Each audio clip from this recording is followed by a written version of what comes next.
इस अंधेरे सफर में आपका स्वागत है। मैं हूं आपकी साथी और आप सुन रहे हैं अंधेरी कहानियां। पानी की सतह के नीचे क्या छिपा है? क्या विलुप्त हो चुके प्राचीन शिकारी अब भी गहराइयों में मौजूद हैं? या कोई ऐसा विशाल जीव है जो दिखाई नहीं देता? पानी में कुछ तो है, लेकिन वो क्या है? आज हम भारत के शांत जल स्रोतों से लेकर दुनिया के गहरे महासागरों तक के रहस्यों में उतरेंगे।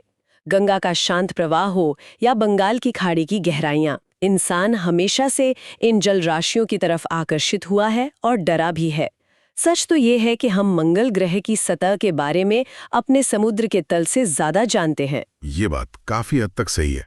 धरती का लगभग 71% हिस्सा पानी है, लेकिन उस विशाल महासागर का 80% से ज्यादा हिस्सा आज तक न देखा गया है, न ही उसकी मैपिंग हुई है। मतलब हम सच में नहीं जानते कि वहां नीचे क्या है। बिल्कुल। हर साल वैज्ञानिक सैकड़ों नई समुद्री प्रजातियों की खोज करते हैं और उनमें से कुछ तो काफी अजीब और बड़ी होती हैं। तो फिर ये कहना गलत नहीं होगा कि अगर हर साल इतनी नई प्रजातियां मिल रही हैं, तो किसी बहुत बड़ी अनदेखी प्रजाति की संभावना को पूरी तरह से खारिज नहीं कर सकते। सैद्धांतिक रूप से हाँ, और यही संभावना इन कहानियों को एक तरह की विश्वसनीयता देती है। अगर हमें आज भी विशाल स्क्विड जैसे जीव मिल रहे हैं, तो कल क्या मिल सकता है, कौन जानता है। सच में। हाँ, लेकिन संभावना और सबूत में बहुत बड़ा अंतर है। ठीक है, तो सबूतों पर ही आते हैं। सबसे रहस्यमयी सबूतों में से एक है एक आवाज, जिसे द ब्लूप के नाम से जाना जाता है। ये क्या था? ये एक बहुत ही दिलचस्प मामला है। 1997 में अमेरिका की NOAA मतलब national oceanic and atmospheric administration, उनके वैज्ञानिकों ने पानी के नीचे एक बहुत ही शक्तिशाली और कम आवृत्ति वाली ध्वनि रिकॉर्ड की। और ये इतनी खास क्यों थी? समुद्र में तो व्हेल वगैरह आवाजें निकालती रहती हैं। बिल्कुल, लेकिन द ब्लूप की प्रोफाइल किसी भी ज्ञात समुद्री जीव से मेल नहीं खाती थी। और सबसे बड़ी बात थी इसकी शक्ति, कि इतनी तेज आवाज पैदा करने के लिए किसी जीव को उसे ब्लू व्हेल से भी कई गुना बड़ा होना होगा। ब्लू व्हेल से भी बड़ा? कई गुना बड़ा। और यहीं से एक विशालकाय अज्ञात समुद्री राक्षस की कहानियों ने जोर पकड़ लिया। तो क्या ये पहेली कभी सुलझी? हाँ, कई सालों बाद जब NOAA ने अंटार्कटिका में टूटते हुए हिमखंडों की आवाजों का अध्ययन किया, तो उन्होंने पाया कि उनकी ऑडियो प्रोफाइल द ब्लूप से लगभग पूरी तरह मेल खाती है। तो वो कोई समुद्री जीव नहीं था, वो बस बर्फ के टूटने की आवाज थी। लगभग तय है कि वही था। तो यहाँ से हमें पहला सबक मिलता है कि एक प्राकृतिक घटना जिसे हम पूरी तरह नहीं समझते, वो आसानी से किसी रहस्यमयी जीव की कहानी को जन्म दे सकती है। डेटा की व्याख्या की बात चली है, तो एक और मशहूर मामले पर आते हैं। ऑस्ट्रेलिया के पास एक टैग की हुई ग्रेट व्हाइट शार्क की कहानी। हाँ, 2003 की घटना है ये। एक डॉक्यूमेंट्री के बाद इसे काफी प्रसिद्धि मिली। रिसर्च टीम ने एक 9 फीट की स्वस्थ ग्रेट व्हाइट शार्क पर सैटेलाइट टैग लगाया था। और फिर 4 महीने बाद वो टैग समुद्र तट पर मिला। जब उन्होंने डेटा डाउनलोड किया तो वो हैरान रह गए। डेटा में ऐसा क्या था? डेटा ने दिखाया कि शार्क अचानक बहुत तेजी से समुद्र में लगभग 580 मीटर की गहराई तक गई। और ठीक उसी समय टैग ने तापमान में एक तेज उछाल दर्ज किया, लगभग 26 डिग्री सेल्सियस। 26 degree Celsius?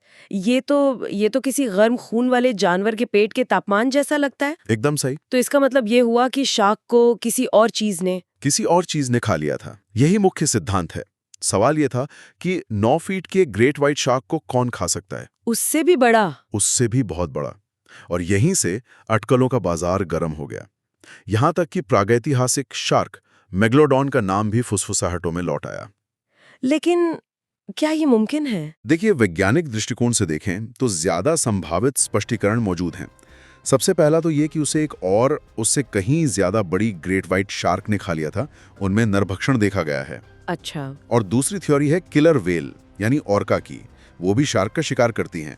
तो हमारे पास कम से कम 2 ज्ञात शिकारी हैं जो ऐसा कर सकते थे। तो मेगैलोडॉन की कहानी बस एक रोमांचक कल्पना है। हाँ, क्योंकि उसके अस्तित्व का कोई ठोस सबूत लाखों सालों से नहीं मिला है। तो ये मामला भी द ब्लूप जैसा ही है, एक अस्पष्ट डेटा, और हम सबसे नाटकीय कहानी चुनना पसंद करते हैं। चलिए, अब डेटा से हटकर चश्मदीदों के बयानों पर आते हैं। जैसे प्रथम विश्व युद्ध के दौरान एक जर्मन पनडुब्बी U-28 की रिपोर्ट। हाँ, कमांडर फोन फॉस्नर की रिपोर्ट।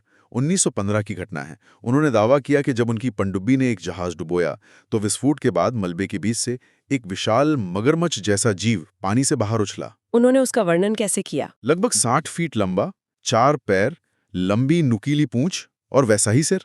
ये तो किसी प्रागैतिहासिक समुद्री सरीसृप जैसा लगता है। लगता तो है, लेकिन यहाँ हमें उस माहौल को समझना होगा। वो एक युद्ध क्षेत्र था, हिंसक विस्फोट हुआ था, चालक दल तनाव और सदमे में था। हो सकता है उन्होंने जहाज के ही किसी हिस्से को या किसी घायल व्हेल को गलती से कुछ और समझ लिया हो।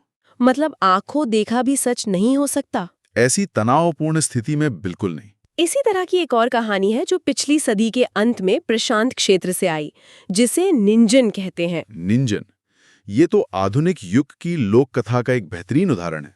ये कहानी ज्यादातर जापानी इंटरनेट फोरम से फैली। और उसे कैसा बताया गया है? एक विशाल सफेद इंसानी शक्ल वाला जीव, सफेद त्वचा, इंसानी हाथ पैर, कभी कभी चेहरा भी। कुछ धुंधली तस्वीरें हैं, वीडियो हैं, पर वो कुछ भी साबित नहीं करते। ये एक क्रीपी पास्ता, मतलब इंटरनेट पर जन्मी डरावनी कहानी ज्यादा लगती है। तो अब समुद्र से हटकर झीलों और नदियों की ओर आते हैं। यहाँ भी ऐसी कहानियों की कमी नहीं है ना?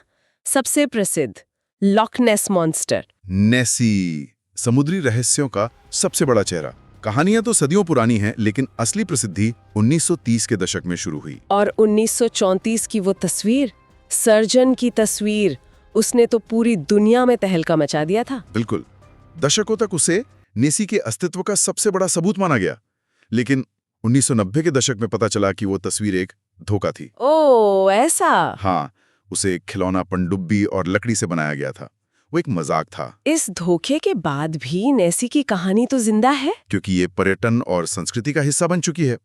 और कुछ वैज्ञानिक थियरीज भी हैं, जैसे शायद लोगों ने बहुत बड़ी ईल्स को गलती से कुछ और समझ लिया हो। 2018 में झील के पानी के डीएनए सैंपल में किसी बड़े सरीसृप का तो नहीं, पर ईल का डीएनए बहुत बड़ी मात्रा में मिला। तो शायद नेसी बस एक बहुत ही बड़ी ईल है। ये एक संभावना है। तो इन सभी कहानियों और सिद्धांतों को एक साथ रखकर देखें तो हम किस निष्कर्ष पर पहुंचते हैं? देखिए, ठोस सबूत के मामले में हमारे पास लगभग कुछ भी नहीं है।